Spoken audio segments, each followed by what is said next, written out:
On va pas passer par 4 chemins sur l'intro, c'est une FAQ. Ok, pas hyper bien installé. Vous m'avez fait des petites questions. Clairement, il y a de tout. Vous m'avez posé des questions sur ma vie sentimentale, sur le 3e livre, sur ma situation actuelle, sur... enfin, tout. Commençons par le livre. Vous m'avez posé plusieurs questions sur comment je trouve mon inspiration, que ce soit d'ailleurs pour les livres ou pour les vidéos. Clairement, il n'y a pas de secret. L'inspiration, je la trouve dans la vie de tous les jours. En vrai, je vais partir d'une connerie. Tu vois, là, je viens d'aller faire les stories sur le maïs. Je trouve du maïs par terre, je sors mon téléphone, je commence à raconter une blague, une deuxième, une troisième, et en fait ça s'enchaîne. Bah, c'est exactement pareil pour toutes les vidéos, c'est exactement pareil pour le livre. Le 3e livre, c'est exactement ça, vous verrez. Mais le 3e livre, c'est un truc qui m'est arrivé dans la vie. De là, tout a découlé. Du coup, bah, j'ai trouvé toute l'histoire du 3e. Et puis en fait, comme j'écris toujours la structure avant de me lancer, donc là, c'est-à-dire que j'ai tous les chapitres et qu'est-ce qui va se passer dans chaque chapitre. En fait, plus tu réfléchis, plus tu te mets dans l'univers, plus tu vois les personnages et plus tu trouves tout seul en fait. Donc clairement mon inspiration, elle m'énerve cette mèche. C'est le quotidien, tout simplement. No. Pareil, lié au livre, vous m'avez demandé comment se lancer dans l'auto-édition et quels sont les conseils pour commencer à écrire un livre. Pour commencer à écrire un livre, c'est très cliché, mais ben il faut écrire. Il faut commencer à écrire, il n'y a pas de secret. Il faut vous lancer. J'ai déjà fait plein de vidéos YouTube sur le sujet, donc je vais pas trop rentrer dans le détail, parce que si vous regardez mes anciennes vidéos, vous allez trouver, ou même vous avez Maison GG, qui est la maison d'auto-édition que j'ai créée, où on a fait avec Marina, ma correctrice, un guide de comment se lancer dans l'auto-édition. Ça répertorie de A à Z pour moi toutes les étapes. Il coûte 30 balles je crois, donc il coûte vraiment rien. C'est un format e-pub, donc vous pouvez l'emmener partout et checker. Mais en gros, pour vous faire bref, pour moi, il faut se lancer. Si vous voulez écrire, c'est que visiblement vous avez déjà l'idée, hein, parce que ça me semblerait fou de vouloir écrire pour écrire. Dans ce cas-là, bah, juste pour un papier écrit, c'est juste pour mettre tes émotions sur le... Voilà, dévoiler tes émotions. Mais par contre, si c'est vraiment une histoire, c'est-à-dire que tu as déjà l'idée. Commence par structurer, comme moi je te disais avant, chapitre par chapitre. Et puis après, bah, écris. Il faut y aller en fait. Faut se jeter à l'eau, faut se mettre devant son écran ou une feuille et t'écris. Et une fois que tout sera écrit, bah, tu vas reprendre, tu vas te tromper. Ça va être bien, ça va être moins bien. Mais faut y aller en fait. À un moment, faut y aller. C'est comme tout. À un moment, faut arrêter de réfléchir. Il faut passer à l'action. Sinon, tu passes à côté, quoi. Tout simplement. Et pour comment se lancer dans l'auto-édition, là, c'est pareil. Je vais pas trop détailler, sachant que j'ai créé Maison GG exactement pour ça. C'est exactement pareil. C'est la même chose. Tu écris, tu fais corriger ton bouquin. Et après, ben, tu crées la couverture toi-même ou par quelqu'un si tu te sens pas capable de le faire. Et puis après, bah, soit tu passes par une plateforme comme Maison GG qui du coup va te permettre d'avoir ton livre sur la plateforme. Toutes les commandes seront passées via le site et puis après l'imprimeur, ou alors tu passes directement avec ton imprimeur si tu es déjà à plus grosse échelle. Mais je te conseille dans un premier temps, c'est ce que j'avais fait moi, de passer par une plateforme et après tu verras pour être complètement indépendant. Et sincèrement, je vais pas rentrer trop en détail là-dedans parce que encore une fois, il y a vraiment beaucoup de vidéos YouTube que j'ai faites, que ce soit sur Maison GG ou sur de manière générale l'auto-édition. Donc si ça vous intéresse, allez les voir tout simplement, ou allez sur maisongg.fr, contactez-moi par mail sur Maison GG et pas sur la maman de tes copines. Et voilà, faut se lancer. Tu veux apprendre le vélo, t'as beau lire plein de livres de comment apprendre le vélo, si tu te fous pas à un moment donné sur le vélo et tu pédales, bah tu vas jamais apprendre. Bah c'est exactement pareil pour tout. Voilà. Alors, certains m'ont demandé un petit indice pour le 3e livre. J'ai pas trop envie d'en dire, mais en gros, ce sera une suite sans être une suite, c'est-à-dire que vous pourrez le lire indépendamment, parce qu'il y aura des nouveaux personnages et ce seront les nouveaux personnages qui lideront le livre. Mais en gros, ce sera forcément lié aux personnages que vous connaissez déjà. Donc c'est pour ça que ceux qui ont lu les 2 premiers vont être super satisfaits parce que vous allez les retrouver et sous une toute autre forme avec une toute nouvelle vie. Donc ça, je pense que c'est trop chouette. Mais ceux qui n'ont pas lu les 2 premiers, bah, vous n'aurez pas l'impression d'être complètement perdu. Je pense que pour être honnête, ce sera bien mieux d'avoir lu les 2 premiers, mais vous pouvez commencer ce 3e livre sans avoir lu les 2 premiers. Oh là là, il y a beaucoup de questions, je sais pas dans quel ordre les foutre. Vous m'avez demandé comment j'organise mes journées. C'est très compliqué parce que en fait j'ai aucune journée qui se ressemble. Il faut savoir que moi je travaille toute la semaine, même les week-ends.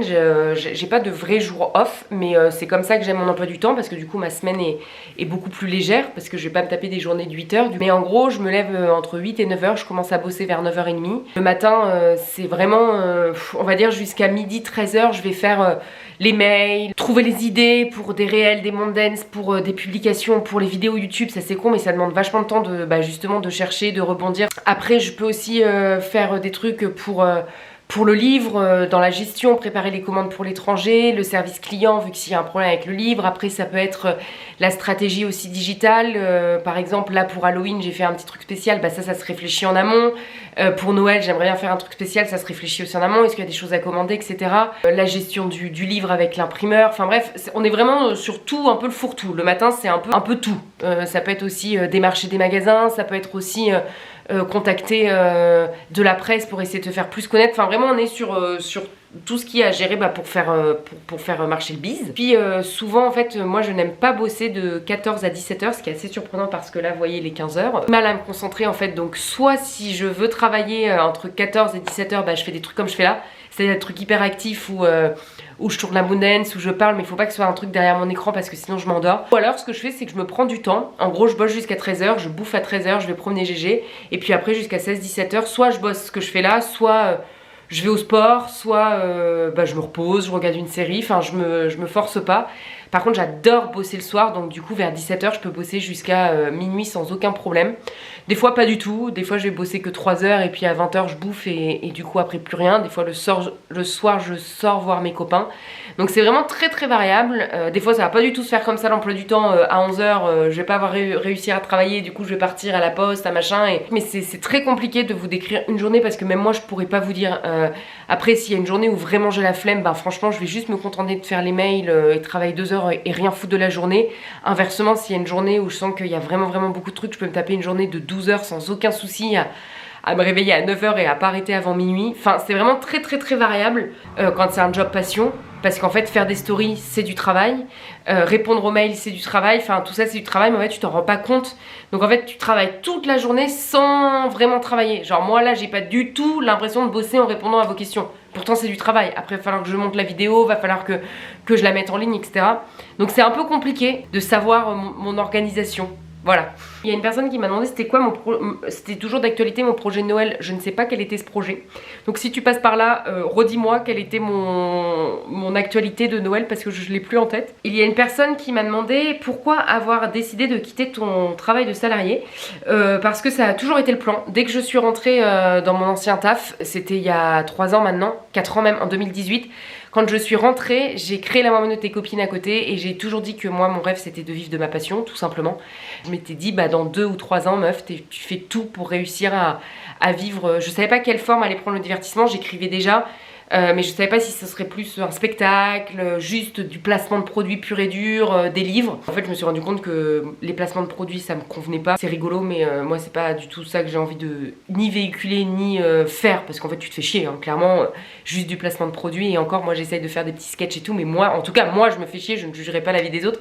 Mais moi ça m'emmerde hein. Moi de faire juste du placement de produits tous les jours c'est pas mon kiff. J'ai tenté un peu du stand-up, du spectacle, mais je me suis rendu compte que c'était pas le bon moment non plus. Puis j'ai bien fait parce qu'après il y a le Covid. Je l'ai senti et donc j'écrivais, donc naturellement je suis retournée vers ça. Et 2 ans après avoir commencé mon taf, je me suis rendu compte que peut-être je pourrais en vivre. Et je ne suis pas faite pour être salariée tout simplement, c'est pas pour moi. J'ai trop une âme de business et d'entrepreneuse. J'ai besoin de créer, j'ai besoin d'entreprendre, j'ai besoin d'avoir ma boîte, j'ai besoin d'avoir ma liberté. J'ai besoin de me réveiller à l'heure que je veux, faire ce que je veux quand je veux. Vous voyez, on y revient à l'organisation juste avant. Où je vous disais je sais jamais ce que je veux faire, mais c'est ça, je veux qu'on me laisse tranquille, que je fasse ma vie. Si un jour j'ai envie de travailler de 20h à minuit, et je le fais. Si j'ai envie de prendre toute ma journée, je prends toute ma journée. Par contre si j'ai envie de bosser, m'enfermer pendant 2 semaines et faire que mon taf, je le fais. Et ça en salarié tu peux pas le faire aussi cool soit ton entreprise. Je suis faite, je pense qu'il y a des gens qui sont faits pour être salariés, il y a des gens qui sont faits pour être à leur compte. Il n'y a pas de moins bien ou de mieux, c'est juste des vies différentes. Moi la vie de salarié ne me convient pas, c'est pas possible. Plus fort que moi, je crée trop, c'est en moi quoi. D'ailleurs même quand j'en parle je le sens, tu vois, j'ai besoin de ça. Alors ensuite vous m'avez posé des questions sur le livre. Vous m'avez demandé où en sont les ventes, etc. Donc en toute transparence, le premier il s'est vendu à plus de 15 000 exemplaires, donc c'est assez ouf, d'autant plus qu'il est encore en train de se vendre. Le second, le souci c'est que moi je suis très exigeante avec moi-même, donc pour moi le second ne s'est pas vendu à hauteur de mes espérances. D'après mes calculs, mais c'est très compliqué de calculer parce qu'en fait il y a des gens qui l'achètent en magasin, je sais pas s'ils l'achètent tout seul ou s'ils l'achètent avec le premier, je sais pas si le premier se vend plus, enfin c'est très compliqué. Il y a des gens qui achètent les deux en même temps, aussi en ligne, donc c'est compliqué, mais en gros pour vous faire très bref, tout confondu, peut-être 6000 exemplaires, j'ai pas refait le point là pour être très honnête, mais je pense qu'on est à peu près à un peu moins de la moitié, je dirais 40%, 45%. Après ils n'ont pas du tout la même durée de vie, hein. Le premier il existe depuis plus d'1 an, le deuxième il a 4 mois, juin, juillet, août, septembre, moi il a octobre, on est octobre, on va dire il a 4-5 mois. Je suis pas déçue parce que dans ma tête, j'étais partie sur une personne sur 2 qui achète le deuxième, une personne sur 2 ayant lu 387 jours voudra, t'as compris, lire le deuxième. Donc on est plutôt dans cette gamme de pourcentage. Aucun problème à en parler, mais c'est juste que c'est très long et je sais pas vers quel bout prendre. Je pense que tout est lié et que comme mon premier livre était une première œuvre, il y en a plein qui l'ont acheté sans forcément lire, sans forcément aimer ce style de livre, sans connaître ma plume, ce qui est complètement normal vu que vous ne l'aviez jamais eu avant. Donc il y en a forcément pour moi beaucoup qui ne vont pas aimer, c'est tout à fait normal. Là où ceux qui achètent le deuxième ont normalement lu le premier et donc normalement aimé le premier, donc normalement les personnes qui ont acheté le deuxième pour le coup c'est vraiment ma communauté de lecteurs, donc je pars du principe que cette communauté-là doit revenir pour le troisième, on va dire à 3/4, logiquement. Donc c'est ma logique, mais entre temps je suis aussi en mode j'espère que les réseaux vont grandir et que la visibilité va grandir et que le premier livre va continuer de grandir, donc que la communauté noyau dur va continuer de monter aussi. Enfin bref, c'est vraiment compliqué quoi, c'est une stratégie un peu difficile, donc je croise les doigts pour que le troisième, pour moi il faut qu'il y ait au moins 5000 ventes. Après c'est d'autant plus compliqué que je sais qu'il y a des gens qui veulent le livre mais qui ne veulent pas l'acheter en ligne, donc qui attendent que des magasins le prennent, sauf que faut pas croire mais c'est ultra compliqué d'être en magasin. C'est très frustrant, c'est vraiment beaucoup de travail. Je sais que j'ai du manque à gagner, je sais qu'il y a des gens qui le veulent et qui n'arrivent pas à l'avoir. Donc voilà, donc il faut continuer de bosser aussi bien en visibilité, aussi bien au démarchage magasin, aussi bien sur le livre. Enfin, après je me plains pas, 15 000 c'est très beau déjà. Et je sais que j'ai pas à rougir en auto-édition avec 80 000 abonnés toute seule de mes petites mains me battre pour tout.